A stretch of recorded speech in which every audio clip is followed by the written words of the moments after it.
Good day, everyone. So this is part of the MPA explainer for the IPCRF E tool for school year 2019-2020. So this is your public servant, Ronel D. Buhlano, the IT officer of DepEd Division of Leyte. So first, about the tool. So yung tool po na ginagamit natin for this or for the IPCRF E tool is a Microsoft Excel macro-enabled workbook file.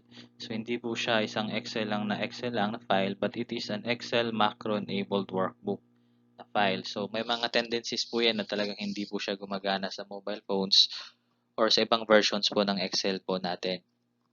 So later on, we'll be talking about the system requirements. Then the IPCRF do have 4 parts, so parts 1 to 4 templates.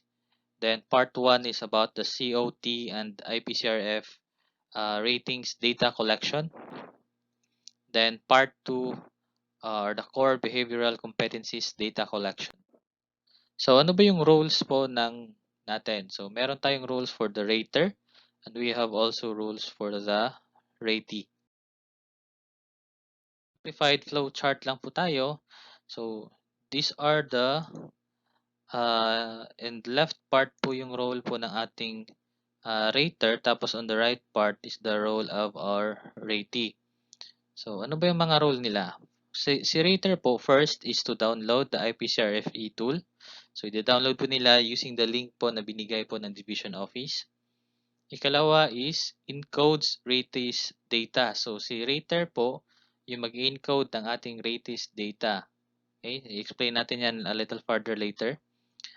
Number 3 na role ni rater is encodes part 1 or the COT and QET ratings. So si rater pa rin po yung mag-encode. So later po malalaman natin sino ba yung rater na yan. So after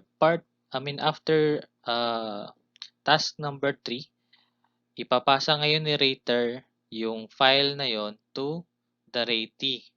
So ratee will encode now part 2 and 4. So, encode niya sa template si part 2 and 4.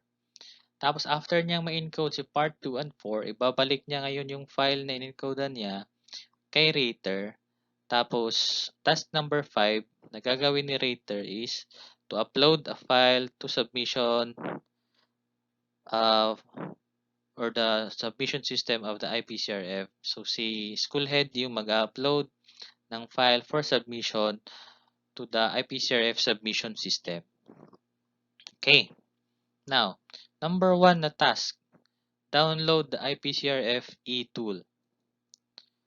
Tapos, yan, mga task na yan. Yung green na yan is for the rater. Tatawid siya ngayon kay ratee. Sinabi ko sa 4th task kay ratee. Tapos, 5th task, yun kay school head ulit yun. Okay? Rater. So, rater natin, step 1, download the IPCRF tool. So, i-download ninyo using the official Google Drive link or sa OneDrive link na ibibigay po ng Division Office. Tapos, pag na-download niyo yung file, make sure to extract the file. So, this is the link kung saan po ninyo mada-download yung file na yon, deped.in/IPCRF in capital letters with a capital letter Encode 2019-2020. Ita-type po ninyo yan dun po sa inyong address bar ng inyong mga browsers. So, tulad po niyan, tapos i-right click po ninyo yung file na yan. Depende po sa lakas ng internet ninyo. You're going to right click this file here. Tapos hanapin po ninyo si download button. Click that. Click the download button. Tapos maghintay po kayo, depende po sa lakas ng internet kung anong oras or anong petsa po siya matatapos. Okay?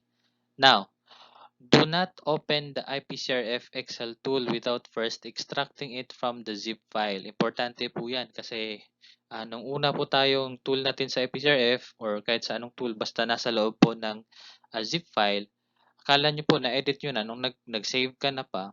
Nung pag-close po ninyo, pagtingin nyo ulit sa file, wala na po yung in-encode ninyo.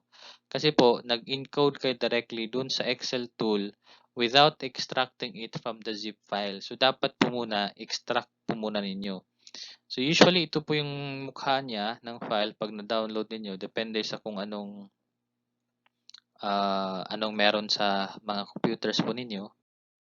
So, gagawin mo lang, right-click, tapos hanapin nyo si extract all. Yung extract all na yan, hanapin po nyo yan. Tapos, select the file or select a destination and extract file kung saan po siya mada-download. Then, click that extract button there.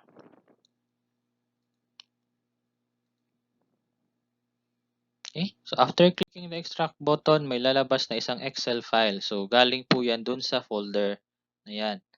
Lalabas isang file na yan.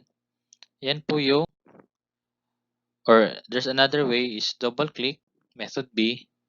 Tapos, from pag double-click ninyo, click nyo lang, click and hold, tapos ilalagay nyo sa labas, sa desktop, para makopy po yung Excel file na yan. Okay? Drag and drop to desktop.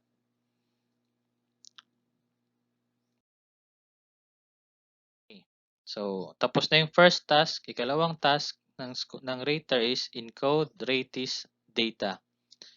So, yun ang sundin natin, encode Ratee's data.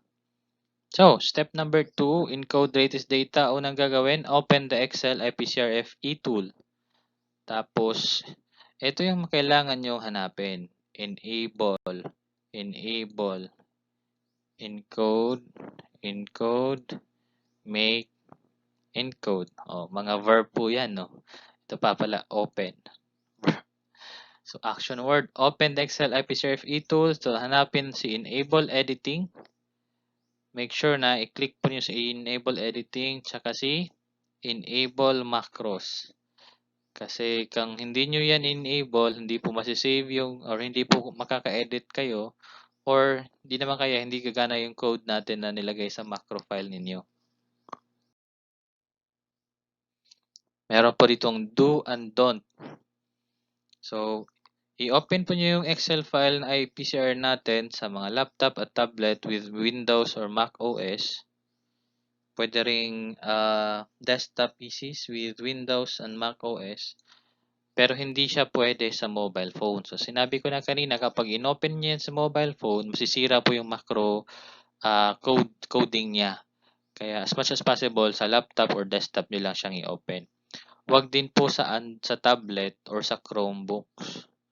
Dapat po laptop or yung tablet na dapat Windows yung OS, huwag yung tablet na Android yung OS or iPad OS.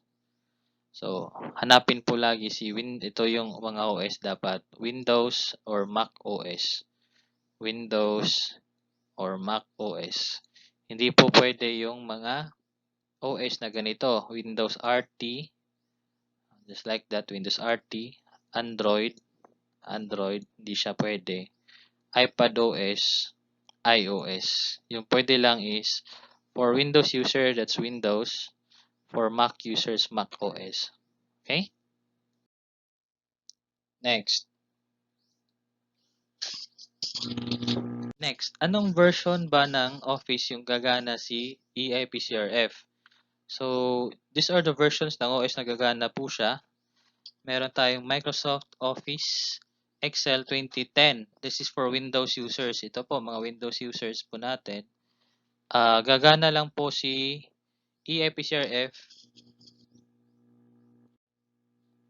Gagana lang po si EIPCRF sa Windows users using Office Excel 2010, 13, 16, 19, and Office 365. But better if you have your Office 365 with you. Now, for Mac OS naman, hindi po gagana gagana lang po yung EIPCRF sa Excel 2016, 19, and Office 365 na versions ng Mac OS. Okay? Hindi po siya gagana ito yung mga hindi siya gagana. Numbers na application, MS Office Excel 2008 for Mac, and MS Office Excel 2011 for Mac. Yung pinaka-early versions, yung sa Mac po, gagana lang siya sa Excel 2016. version for Mac or higher. Okay? Hindi rin po siya gagana kay Google Sheet. So, dapat po Office talaga siya. Better Office 365. Hindi rin po siya gagana kay WPS. At hindi po siya gagana kay LibreOffice or kay OpenOffice pa. So, I suggest meron naman kayong Office 365 accounts, sa Office 365 na lang po kayo. So, ito yung sinasabi kanina. Click this Enable Editing na button. Pag open Enable Editing, tapos meron din click nyo lang siya. Meron pa yung click nyo yung file, then in the left navigation bar dyan, meron siyang options. Yan. Options. Tapos, dyan sa Trust Center, lalabas po yung Trust Center settings. Then, go to the macro settings. Po si Enable all macros. Click OK. That is to enable the macros po sa ating EIPCRF para po gumana yung coding. Okay na tayo. So, after nung ma-save yun, close po muna yung lahat ng Excel para po mag-start siya. Okay, tapos open nyo siya ulit. Open nyo siya ulit, tapos yan po yung mukha ng ating EIPCRF tool for 2019-2020. Yan. So, these are the questions. Sinabi na kanina, meron siyang part 1, 2, 3, and 4 si EIPCRF, pero meron pang portion for encoding. So, yan po. Yung encoding, editable po siya. So, part 1, hindi na siya editable. Part 4, editable. Part 2, hindi. Part 3, hindi. So, editable, protected, or printable. So, yung printable lang is from part 1 to part 4. Protected si encoding up to part 3. Hindi lang po protected si part number 4. Pero yung pwede lang po ma-edit is sa encoding na part tsaka si part 4 na part. The rest, hindi po siya pwedeng ma-edit. Okay. Encoding tab.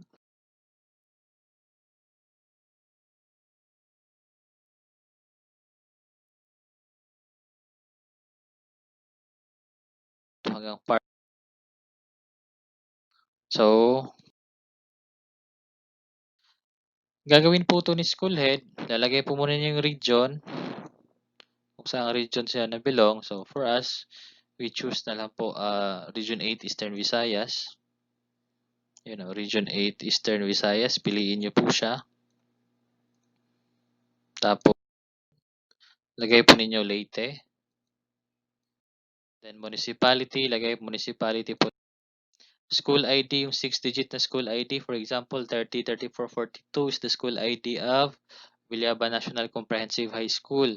And 303413 is the school ID of Pagsulugod National High School. So, yun. Mga school IDs po natin sa school. Okay? Then, school name. Complete and proper name of school. So, hindi po siya shortened. So, for example, kung Villaban National High School, susulat po yung Villaban National High School in full, in proper form. Hindi po pwede si VNHS kasi marami po yung VNHS natin na school. Dapat in full and proper form. School type, urban or rural. School size will depend po dun sa brigada eskwela po na school sizing, kung small, medium, or large and very large school. Nandyan po yung memo niyan sa brigada eskwela po na category, yung pag-identify kung your school is small, medium, large, or very large po na school. Curricular classification, so yan. Pili po kayo. Make sure po na tama yung pagpili niyo dyan kasi nakadepende po yung answer dyan. Nakadepende po yung ibang mga availability po ng mga cells sa answer po ninyo. So, For example, kung kinder to grade 6 yung pipiliin nyo dyan, hindi na po ninyo pwedeng, yung may mga ibang mga cells na intended for grade 10 to grade 12 or grade 7 to grade 12 na hindi po ninyo pwedeng ma-edit. So, make sure po na tama lang po yung pipiliin po natin sa curricular classification po na yan. Okay?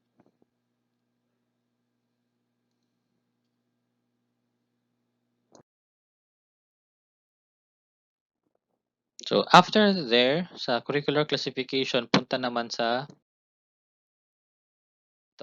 sa rater. Sino yung rater? Lagay yung master teacher or school head kung sino yung rater po na yan. Position, tapos date of review, and the rating period. So, name of rater, nilagay po dyan na format, last name, first name, tapos middle initial. In proper form pa rin po. Ibig pong sabihin ng proper form, capital letter po yung nagsisimulang letter, tapos the rest are in small letters. Position, so yan po yung mga position po natin for our raters. Is the date of review. So, in date of review, mauna po muna si year, then month, then date. Accept only dates from February 2020 onwards. Tapos, after nyo pong ma-edit to, you need to save this file. Save this file and then close the workbook or close po yung Excel file na to after saving. Tandaan, save the file first. Save the file before closing the workbook or the Excel file. Okay? Kailangan po nyong i-close yan kasi at na-encode nyo na dyan kasi dyan, na-encode na ng school head na yan or ng rater yung data ng school tsaka data ng rater. So, para hindi na niya gawin yun pa ulit-ulit. So, for example, ako yung rater, may 20 teachers ako. So, I'll just copy this file into 20 other more copies para yung i-edit ko na lang yung name ng mga ratees. Hindi ko na i-edit yung mga data pa ng school, ng data ng rater kasi nandun na yun eh. Nilagay ko na yan sa file na to. Okay, para hindi kayo ulit mag-encode ng parehong data. So yan, copy kung ilan kayo. Tapos change the file name into, so include name of ratee in the file name. So for example, yan, DepEd Prescribe IPCRF Parts 1 to 4 School Year 2019-2020 LM. So example, LM kung elementary, secondary, or junior high school for junior high school, senior high school for senior high school. Tapos, yung apelido ng ratee, ay yung apelido tsaka pangalan ng ratee. So, kung 20 yung ratee mo, 20 din copies din nun. So, next is, yan na, mag-encode ka na ng ratee data. So, name of, lagay mo yung pangalan. Position. So, nandyan yung mga position. SPET is for special education teachers. Then, we also have items for special science teachers. Next is the employee ID number. So, employee ID. So, may nagtanong dito, what if, sir, wala pang employee ID? Lagay mo muna dyan yung plantilla number mo nasa appointment. Okay? Kung wala pang employee ID, yung plantilla number lang munang ilagay sa appointment. Nasa from the appointment. So, employment status, regular, permanent, provisional, substitute, or contractual. Age, so hindi na siya age specific, meron na siyang ranges. Sex, male, female. So, dalawa lang yan, XX or XY. Yun, kindergarten, elementary, junior high school, or senior high school. Grade level, so yan yung grade level niya. Kinder to multi-grade. I mean, grade 6, then SPED and multi-grade. Selecting ALS in a subject taught disables this field. So, di ba kanina sa subject taught kasi if pipiliin mo si ALS, mawawala yung grade level taught. Tsaka, so, this is for ALS teachers. Okay? Tapos, strand for senior, ito, lalabas lang to sa senior high school. Pipili ka lang ng mga strand na yan. Then number of years teaching, 0 to 3 years, 4 to 10 years, or more than 10 years. Highest degree obtained, so yan lang po. Area of specialization, so meron kasi iba daw na marami silang area of specialization. Pili ka lang po muna ng isa. Yung pinaka-close to you or pinaka-subjects na marami ka hinawakan. So, tapos na tayo sa task number 1 ni Rater. Task number 2 rin, again by the Rater. Then, punta naman tayo sa task number 3. Sinong gagawa? Si Rater pa rin. Nasa column pa rin to ni Rater. Encodes part 1 or the COT and IPCRF ratings. So, anong gagawin? Encode COT ratings, encode QET ratings, then finalize part 1. So, kapag, for example, tapos na siyang lagyan ng data ni Ratee, ang gagawin ngayon ni Rater, lalagyan niya na ng grades. So, unahin muna si COT1. COT1, ilagay po yung sa kung anong subject siya na-observe. Tapos, rating is 3 to 7, proficient is 3 to 7, highly proficient is 4 to 8. RPMS 5-point scale automatically populated based on rating input. So, hindi nyo na po kailangang lagyan ng data dito kasi automatic po yung green na column na yan, automatic po yung nagkakaroon ng data based po sa sagot ninyo dito sa rating na column. Okay? Then date observation format, ganun pa rin. Year, month, tapos date. Accepts date beginning June 3, 2019. So, after nyo ilagay yung rating ng teacher or ng ratees ninyo or ng rating ninyo, you need to lock COT1. Kasi you cannot proceed to opening COT2 without locking COT1. So, pag lock, meron po yung maglalagay ka po ng password. Si Rater po maglalagay ng password minimum of 6 characters. Para po if in case po na may kailangan kayong i-edit, you can still edit this part here. Pero, wag po ninyong sisihin si ITO natin or si School ICT Coordinators kung hindi nyo na siya ma-open kung nakalimutan po nyo yung password. Kasi kayo lang po, let us all remember and practice that the accountability and responsibility for your own login credentials or passwords like this ay sa'yo po yan. Hindi mo yan pwedeng isisi sa ibang tao. Okay? So, tandaan lang po natin yung mga passwords natin. Mas maganda pong isulat po natin yan para po hindi po natin makalimutan. May proper labeling po tayo dapat sa mga passwords. Okay, so, yung unang box, sulat mo yung password na desired mo. Second box is just to confirm if tama ba yung sinulat mo dun sa first na box. Then, just click go. So, after COT1, ma-open na si COT number 2.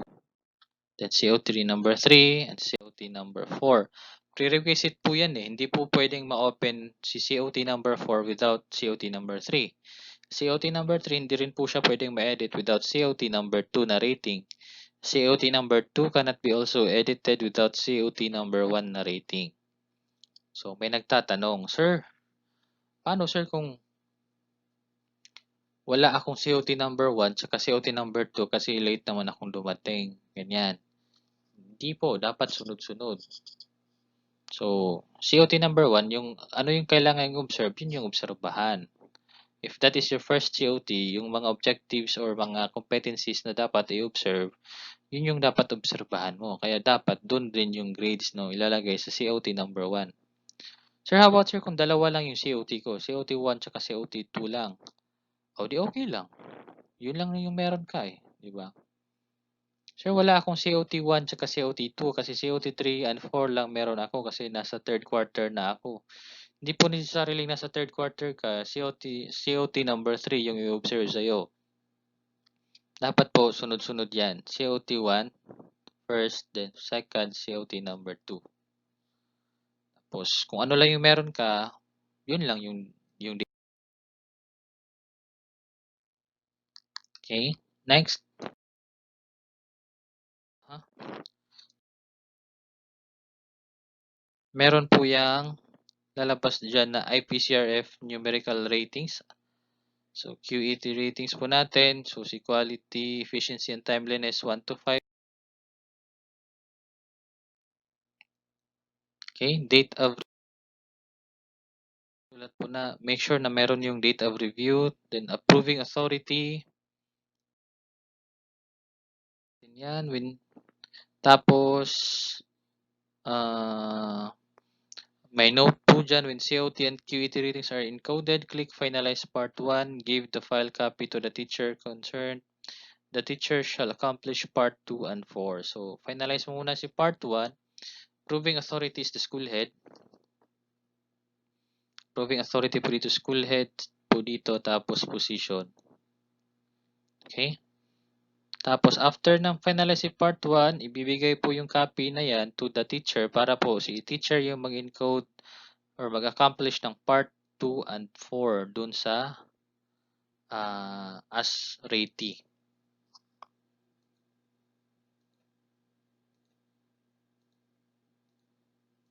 Okay? So, para pag-click mo ng finalize na part, lagyan din to ng password. So, again, wag kalimutan si password. Okay? Tapos, click go.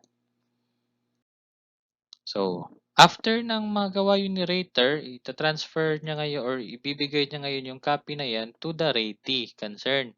So, kung sino yung Ratee na yon, tatanggapin niya yan. So, dahil bawal pa si face-to-face, mas maganda po to send nyo na lang to via Teams chat. Diba may Teams chat kayo? Send nyo na yan sa Teams chat. Or sa DepEd email ninyo i-send sa kanya. So, send niyo yan sa Ratee. Si Ratee ngayon yung mag-encode ng part 2 and 4. Part 2 and 4 yung encode niya. So, yung gagawin ni Ratee is to finalize part 2 and finalize part 4. So, ito yung part 2, the core behavioral competencies. So, i-click niya to. Part 2 shall be accomplished by the Ratee after the rater accomplishes part 1. Please click the box of the competency indicator that you demonstrated during the performance cycle. The results of your assessment can be found in part 2 sheet. Ayan, kung sa tingin nyo is na-observe naman during your observation. Tapos, after nyo maklik yan, maglagay rin kayo ng password para hindi po yan ma-edit ni Rater. Kayo po kasi yung may hawak or mag-answer niyan as Ratee. Lagyan nyo siya ng password, do not inform the Rater. Kayo lang yung dapat may alam yan. Para po hindi po matamper ang answers po ninyo sa part 2. So, after clicking the finalize button, yun nga, lagyan ng password. And after putting the password, click go. Part 4. Part 4 is the development plans. Development plans po ninyo. So, this sheet shall be accomplished during Phase 1, Performance Planning Commitment, based on the results of the ESAT, and Phase 2, Performance Monitoring and Coaching, based on the agreements on the Performance Monitoring and Coaching Form and Mid-Year Review Form. And Phase 4, Performance Rewarding and Development Planning, based on the actual results of IPCRF. The Ratee can modify the cell, example, add rows kung kulang, then to reflect his or her development needs and strengths. Now, make sure po to answer this part here honestly and wholeheartedly kasi dyan po nakadepende yung inyong magiging professional development goals or ano pa yung journey na tatahakin ninyo in terms of your professional development. So, yan yung babasihan po ng division office or ng school ninyo if ano-ano pa ba yung kailangan yung matutunan or ma-develop po sa inyo. For example, sabihin mo, gusto kong mag-attend ng training na ganito. Eh, hindi naman siya part ng development plans mo. So, bakit ka mag-attend ng training na ganyan? Diba? Sayang lang. So, make sure to be honest and open to this part here na susulat po natin yung totoo talaga na situation para po matulungan po kayo. Okay? Finalizing part 4. So, click nyo lang si finalize part 4. So, may note dyan, when all parts of the IPCRF are accomplished, the ratee must submit the file copy of his or her IPCRF electronic form to the department head or school head for the school-wide consolidation. He or she must print all the pages of this form and submit to the personnel division of the school to be attached to his or her 201 personal file. So, finalize po. Tapos, meron niyang prints parts 1 to 4 kasi i-attach niyo yan sa inyong 201 file. Okay? So, after finalizing, babalik nyo po itong copy na to. Kasi finalize, tapos ilalak nyo pa to eh. So, yan. Maglalagay kayo ng password ulit. Para hindi po matamper yung, again, para hindi matamper yung inyong nilagay po na data dyan. So, after saving, click go. Lagay na ng password and click go. Yun yung ibabalik mo rin kay rater, be it your master teacher, department head, or school head. Para sila din yung magbalik talaga kay school head, ibabalikin kay school head for uploading to the submission system. So, si school head po yung magsasubmit. Wala pong master teacher or department head na magsasubmit. Only the school head po yung magsasubmit. So, send niyan via Teams chat or via DepEd email. So, Ratee send to rater. So, for questions or clarifications, dito po yung inyong IPCRF team. In the personnel unit, Sir Jose Mariano E. Barrel Jr., you can contact him with this email, joms.barrel@deped.gov.ph or depedlate@hr@deped.gov.ph. The head of HRD unit or the Human Resource Development Unit, Ma'am Jenny D. Villasin, our Senior Education Program Specialist. You can contact her through the email jenny.villasin@deped.gov.ph or the email hrd.late@deped.gov.ph. And I am Ronel Libolano po, again, the head of the ICT unit. You can contact me at ronel.bolano@deped.gov.ph or action.late@deped.gov.ph. So I think that